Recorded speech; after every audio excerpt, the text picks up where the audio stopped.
talk about pound for pound.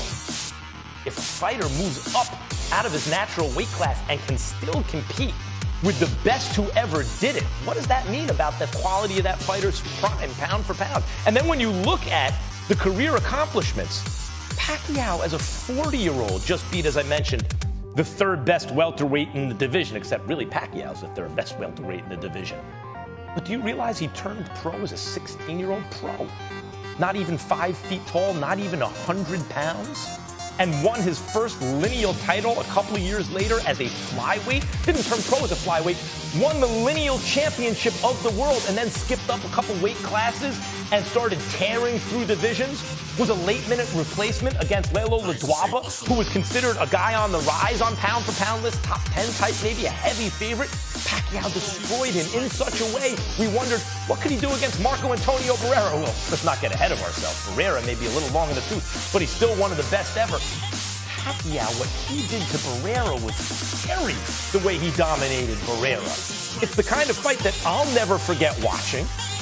Oh my God, I've rarely seen a performance like that. Had a great series of fights with the still great Eric Morales.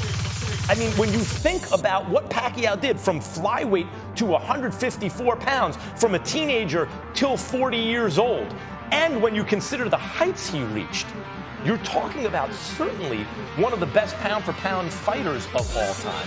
I believe, considering the fact that he's a much naturally smaller fighter than Mayweather, a better pound-for-pound fighter than Floyd Mayweather, and actually a guy who has a case. Whether you think he'd win it or lose it, he has a case. He could submit his resume and say, I want consideration as the best fighter who's ever lived.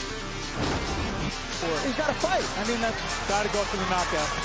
Oh, he just got tagged. He just got tagged. Now, Manny's got to try to end it here, too. Wow, this thing can turn on a dime when Manny gets going.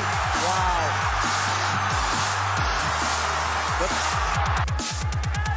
Marquez, they're both just brilliant. Dead game, these guys. Oh, left hand gets in on Marquez. It's just like lightning, man. He puts pull that one out. I know where it came from. Uh-oh. Wow. Couple of punches are going to go out of here the final seconds. Pretty clearly won the rounds, I think. That's an excellent point. It's been a brilliant ebb and flow between two great fighters. Manny getting inside a little bit better there. Good shot. Good right hand from Manuel Marquez. 1:30 to go. Now they'll go. I don't see how they can't. Nothing's been decided in their mind. Nice counter right by Manny at the end of that exchange. It's just going to be a battle of will right now. Both fighters bloody. An ebb and flow to this fight. And this is why, to me, boxing will always be number one in combat sports. You'll never see this in MMA. You couldn't get this kind of ebb and flow. Look at that! Wow, Marquez backs him up. Manny, oh my God! Open. Manny going in. Oh my God!